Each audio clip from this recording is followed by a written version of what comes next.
नमस्कार मंडळी. तर आजच्या व्हिडिओमध्ये तुम्हाला रेसिपी नाही तर अशा काही उपयोगी टिप्स मिळणार आहे, ज्यामुळे तुमचे दैनंदिन घरातील कामे सोपे तर बनवतीलच, सोबत यामुळे तुमच्या वेळेची बचत इथे होणार आहे, मेहनत कमी करावी लागणार आहे व तुमचे घर स्वच्छ नीटनेटके टापटीप नेहमीच दिसणार आहे.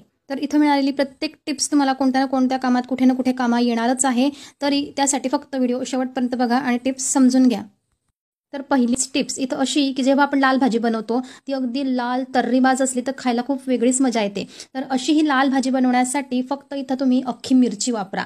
ती मिरची कोणत्याही प्रकारची असली तरी चालणार, पण चटणीमध्ये एरवी आपण तिखट तर घालतो, सोबत अशा लाल मिरच्या घाला, ज्यामुळे तिचा पूर्ण रंग इथं उतरेल व कलर जो आहे तो भाजीचा तो अस्सल लाल येईल, म्हणजे नैसर्गिकरित्या लाल मिळेल. तसेच दुसरी टिप्स म्हणजे ट्रिक नंबर 2, जेव्हा आपण फुलं आणतो बाजारातून आणि ती जर आपल्याला जास्त काळ टिकवायची आहे, म्हणजे 8 ते 10 दिवस जर तुम्हाला ही टिकवायची असेल, तर एखादा पेपर घ्या आणि फुलं स्वच्छ धुवून आधी कोरडी करून मगच या पेपरमध्ये ती रॅप करा, म्हणजे व्यवस्थित पॅक